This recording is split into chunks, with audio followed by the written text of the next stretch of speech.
নমস্কার সবাইকে, দা DS kitchen and ব্লগে সবাইকে স্বাগত।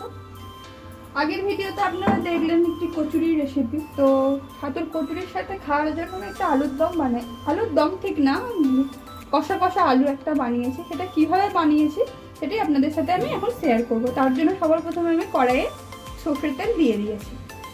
এরপর সর্ষের তেলটা গরম হোক, তারপরে পরবর্তী প্রসেস বলছি। গরম হয়ে গেছে, এর মধ্যে আমি কালো সর্ষে একটু ফোড়নে দিলাম, সাথে দেবো মেথি পাতা কিছুটা, মেথি পাতা সরি না, কারি পাতা।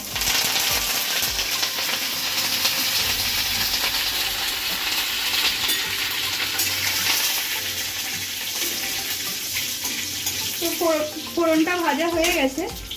এরপর আমি কিছুটা পরিমাণ পেঁয়াজ কুচিয়ে রেখেছিলাম, দুটো পেঁয়াজ কুচিয়ে রেখেছিলাম, সেই কুচিয়ে করে রাখা পেঁয়াজটা আমি দিয়ে দিলাম। সাথে তিনটে ঝাল অনুযায়ী যেমন যতটা খাবেন, সাথে কাঁচা লঙ্কা দিলাম তিনটে কুচিয়ে নেওয়া। এবার এটা হালকা ভাজা হবে। পেঁয়াজ এবং কাঁচা লঙ্কাটা হালকা ভাজা হয়ে গেছে। এরপর আমি ছোট আলু নিয়েছি, ছোট আলুগুলো খোলা সেদ্ধই দিলে খুব টেস্ট হয়, তাই দিচ্ছি। এটা একটু হালকা সেদ্ধ করে নিয়েছি। এবার এই আলুটা দিয়ে এটা ভাজতে চাই দেখতে। সাথে এটার মধ্যে আমি এখন দিয়ে দেবো একটা টমেটো কুচি দিয়ে এবার আমি এটা ভাজবো একটু বেশ কিছুক্ষণ।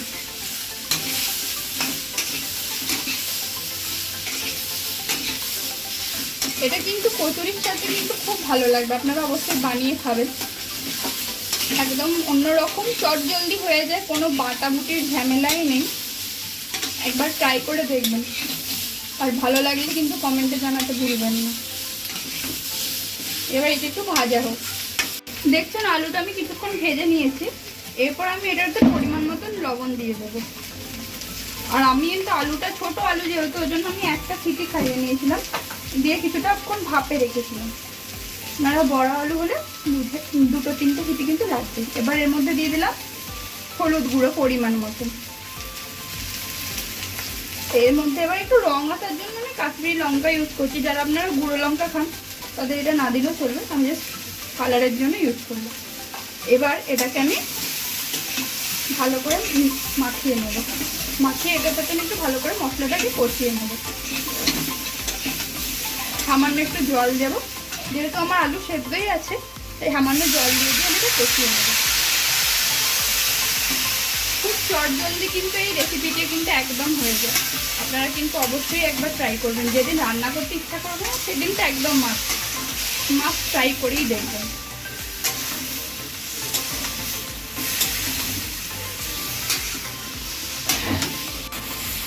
দেখুন আমার কিন্তু জিনিসটা একদম কষা চলছে।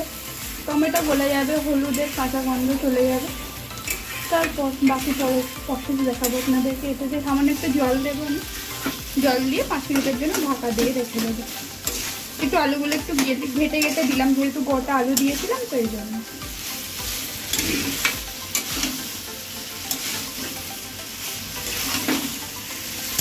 এবার হলুদের কাঁচা গন্ধ এবার চলে গেছে এবং টমেটো গলে গেছে। তো এরপর আমি একটু সামান্য পরিমাণে জল দিয়ে দিলাম। বেশি গ্রেভি রাখার দরকার নেই, এটা একটু শুকনো শুকনো আলুর দম তো খুব খেতে ভালো লাগে। এটা আমি এখন জলটা দিয়েছি, জলটা একটু ফুটে কিন্তু মরে যাবে। তো এটা একটু ফুটে এলে ধনেপাতা আমি কুচি দিয়ে নামাবো, ধনেপাতা কুচি দেবো এর মধ্যে একটু। দেখতেই পাচ্ছেন জল ফুটে গেছে, এর মধ্যে আমি এবার ধনেপাতা কুচি কিছুটা ছড়িয়ে দিলাম। আর দেখতেই পাচ্ছেন তরকারিটা কিন্তু একদম দেখতে খুব টেম্পটিং হবে, দেখেই মনে হচ্ছে খেয়ে নিই। তো দেখুন এবার এটা ফুটে যাবে, আমি হালকা ভাজা মশলা দিয়ে আমি নামিয়ে নেব।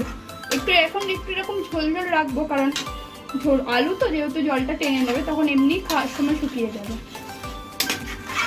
এই পদ্ধতিটা ফলো করে একবার এটা যখন কচুরি বানাচ্ছেন একবার এটা ট্রাই করুন। ছাতুর কচুরির সাথে কিন্তু খুব ভালো যাবে। আমি দুটোরই রেসিপি আপনাদের সাথে শেয়ার করছি, একবার অবশ্যই ট্রাই করবেন। তরকারি আমার রেডি হয়ে এসছে। এবার সামান্য পরিমাণে 1 চামচ মতন আমি চিনি এর মধ্যে দিয়ে দিলাম, আর কিছুটা পরিমাণ ভাজা মশলার গুঁড়ো দিয়ে দিলাম। এবার আমি এটাকে গ্যাস বন্ধ করে দেবো। আমাদের রেডি হয়ে গেল একদম তরকারি।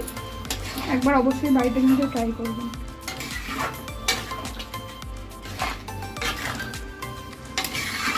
ভালো লাগলে like comment share and subscribe করতে অবশ্যই ভুলবেন না একদম আমার চ্যানেলটিকে।